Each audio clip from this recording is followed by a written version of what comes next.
நம்முடைய நிதியமைச்சர் PTR 2 watch கட்டியிருப்பார். 2 வாட்ச் பிடிஆர் 2 வாட்ச் கட்டியிருப்பாரு.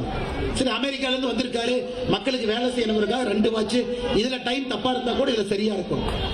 சட்டமன்றத்தில் அண்ணன் எடப்பாடி அவர்கள், அண்ணன் வேலுமணி அவர்கள், அண்ணன் நயினார் நாகேந்திரன் அவர்கள் வானத்தேக்கா சட்டமன்றத்தில் அண்ணன் பிடிஆர் அண்ணே ஆட்சிக்கு வந்தோடனே முதல் மாசத்துல 1000 ரூபாய் கொடுப்பேன்னு சொன்னீங்க. 3 மாசம் ஆச்சு எப்ப கொடுப்பீங்க? 5 மாசம் ஆச்சு எப்ப கொடுப்பீங்க? 10 மாசம் ஆச்சு எப்ப கொடுப்பீங்க? 15 மாசம் ஆச்சு எப்ப கொடுப்பீங்க? மதுரையில் ஒரு பத்திரிகையாளர் சந்திப்புல வாட்ச் எடுத்து பார்த்தார். சொன்னோம், ஆனா எப்பன்னு சொன்னமா அப்படின்னாரு. அன்னைக்கு பிஞ்ச செருப்பு இல்லைங்கம்மா, பிஞ்ச செருப்பு அன்னைக்கு இல்ல. நாங்க ஆட்சிக்கு வந்தா முதல் நாளில் 1000 ரூபாய் கொடுப்போம் என்று சொன்னவர்கள் இந்த தலைவர்கள் எல்லாம் கூட்டம் போட்டு பிரச்சனை பண்ணி 29வது மாசத்துல 1000 ரூபாய் கொடுத்தாங்க. 29வது மாசம் முதல் 28 மாசம் 1000 ரூபாய் கிடையாது. அப்ப இந்த 32 மாசம் நீங்க 1000 ரூபாய் கணக்கு போட்டா 32,000. ஏன்னா நீங்க எல்லாருமே படிச்சவங்க, டான் கணக்கு போடுறோம். 32,000 ரூபாய் மாசம் 1000 ரூபாய். உங்களுக்கு நியாயமா 60,000 வந்திருக்கணும். 32,000 பொங்கலுக்கு மொத்தமா அவங்க கொடுத்தது 5000. 2 சேர்த்துறீங்கன்னா 37,000. கொடுத்த பணமே 37,000. 5 வருஷங்கம்மா 1825 நாள் இருக்கு. வருஷத்துக்கு 365 நாள். 5 வருஷம் 1825. அப்ப ஒரு நாளைக்கு எவ்வளவு கொடுத்தாங்க? 37,000. 1825 நாள். ஒரு நாளைக்கு 20 ரூபாய் கொடுத்தாங்க. 20 ரூபாய் பாருங்கம்மா, ஒரு நாளைக்கு 20 ரூபாய் கொடுத்தாங்க. சரி, கடன் எவ்வளவு வாங்கினாங்க? கடன் ஆட்சிக்கு வந்த பொழுது தாய்மார்கள் இங்க இருக்கிறீங்க, ஒரு ரேஷன் அட்டையின் மீது 2,10,000 ரூபாய் கடன் இருந்துச்சு ஆட்சிக்கு வந்த பொழுது. அண்ணன் எடப்பாடி அவர்கள் ஆட்சியிலிருந்து வெளியே வந்த பொழுது 1952 சுதந்திரத்திற்கு பிறகு தொடர்ந்து தேர்தல் நடக்குது. 2021 ஆட்சியிலிருந்து வெளியே வரும் பொழுது 4,5 லட்சம் ரூபாய் கடன். எல்லா மாநிலத்துக்கும் கடன். அது எத்தனை வருஷங்க? 50ல இருந்து 2021 வரைக்கும் 5 ஆண்டுகள்ல 6 லட்சம் ரூபாய் கடன் வாங்கி இன்னைக்கு 10 லட்சம் ரூபாய் கடன். 10 லட்சம். அப்ப ஒரு ரேஷன் அட்டை மீது நீ கடன் எவ்வளவுங்க? 4,82,000 ரூபாய். ஆட்சிக்கு வந்த பொழுது ரேஷன் அட்டையின் மீது இருந்த கடன் 2,10,000. ஆட்சியை விட்டு திமுக போகும்போது 4,82,000. அப்ப எவ்வளவு கடன் வாங்கியிருக்காங்க 5 வருஷத்துல? ஒரு ரேஷன் அட்டையில 2,70,000 ரூபாய். ஒரு ரேஷன் அட்டையின் மீது திராவிட முன்னேற்ற கழகத்தினுடைய 5 ஆண்டு கால ஆட்சியில 2,70,000 ரூபாய் கடன். ஒரு நாளைக்கு எவ்வளவுங்கம்மா? 1825 நாள், 5 வருஷம். ஒரு நாளைக்கு 150 ரூபாய் கடன். அம்மா, இது பேரு தான் கருணாநிதி தனம்.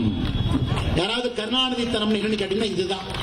20 ரூபாயை கொடுத்து 150 ரூபாயை புடுங்கிறது. அப்ப என்ன ஆட்சி நீங்க நடத்துனீங்க? 20 ரூபாய் கொடுத்து விட்டு ஒரு நாளைக்கு 150 ரூபாய் கடன் வாங்கி விட்டு மக்களை எல்லாம் கடன்ல தள்ளிட்டு.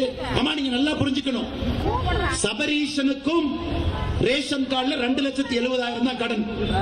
முன்னாடி இருக்கக்கூடிய என்னுடைய தாய், கூலி வேலை செய்யக்கூடிய என்னுடைய தாய், அவருக்கும் 2,70,000 தான் கடன். என்னங்க நியாயம்? கொள்ளையடிக்கிறது நீங்க, குடும்பாட்சி பண்றது நீங்க, வசூல் பண்றது நீங்க, கமிஷன் வாங்குறது நீங்க, ஆனா கூலி வேலை செய்யறது நாங்க. ஆனா கடன் உங்களுக்கும் அதே கடன், எங்களுக்கும் அதே கடன். இப்ப புரியுதுங்களாங்கம்மா? இதுக்கு ஒரு பேர் வேற வச்சிருக்கிறான், திராவிட மாடல் ஆட்சி. அதனால அருமை சொந்தங்களே, நம்முடைய தாய்மார்கள் நீங்க மனசு வைக்க, தாய்மார்கள் மனசு வச்சு எப்படி 9:30 மணிக்கு நீங்க உட்கார்ந்து இருக்கிறீங்களோ, அண்ணன் எஸ்பி வேலுமணி அவர்களுக்கு ஆதரவு கொடுக்க வேண்டும் என்று இருக்கின்றீர்களோ, தாய்மார்கள் மனது வைத்தால் தமிழகம் முழுவதுமே ஒரு பெரிய புயல். இவ்வளவு ஏமாத்திட்டு இன்னும் வெக்கமே இல்லாம வந்து நாங்க 2,000 ரூபாய் கொடுப்போம். நீ 1000 சொன்னதுக்கே 28 மாசம் ஆச்சு. நீ 2,000 சொன்னா 100 மாசம் ஆகும். இன்னைக்கு நம்முடைய அண்ணன் எடப்பாடி பழனிசாமி அவர்கள் சொல்றாங்க, நாம் ஆட்சிக்கு வந்தா முதல் நாள் முதல் கையெழுத்து சகோதரிகள் தாய்மார்களுக்கு 2,000 ரூபாய் வங்கி கணக்கு.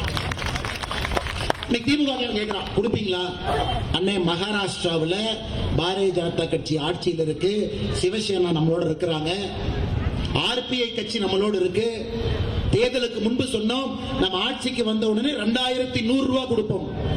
ஆட்சிக்கு வந்து முதல் நாள் மகாராஷ்டிராவில் தேவேந்திர பட்னவிஸ் அவர்கள் போட்ட முதல் கையெழுத்து சகோதரிகளுக்கு 2,100.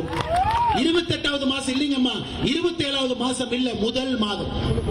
சொன்னால் செய்யக்கூடியது பாரத பிரதமர் நரேந்திர மோடி அவர்கள், அண்ணன் எடப்பாடி பழனிசாமி அவர்கள். அது நம்ம கரண்ட் பில் ஏரியாச்சு, பால் விலை ஏறியாச்சு, கேபிள் விலை ஏறியாச்சு, சொத்து வரி ஏறியாச்சு, எல்லாத்தையும் ஏறியாச்சு. விவசாயிகள்கிட்ட கோவணம் மட்டும்தான் இருக்கு, நடுத்தர குடும்பத்துக்கிட்ட சட்ட வேட்டி மட்டும்தான் இருக்கு, எல்லாத்தையும் உருவிட்டாங்க. இன்னைக்கு அதனாலதான் அண்ணன் எடப்பாடி பழனிசாமி அவர்கள் ஒரு குடும்பத்திற்கு நீங்க வரி கட்டி கட்டி கட்டியே மாஞ்சு போயிட்டீங்க. ஒரு குடும்பத்திற்கு உதவித்தொகை 10,000 ரூபாய் ஆட்சிக்கு வந்த உடனே வங்கி கணக்கு அனுப்பிச்சது. இது யாரும் யாருக்கு இலவசமா கொடுக்கலீங்கம்மா, உங்க பணத்தை உங்களுக்கு அரசு கொடுக்கறான். யோசிச்சு பாருங்க. திமுக காரன் யாராச்சும் வந்து நான் 1000 ரூபாய் கொடுக்கறேன், 2000 ரூபாய் கொடுக்கறேன்னா வீட்டுக்கு வெளியே பிஞ்ச செருப்பு இருக்கு ஓடி போயிரு நீங்க சொல்லிருங்கம்மா, வேற எதுவுமே வேண்டாம்.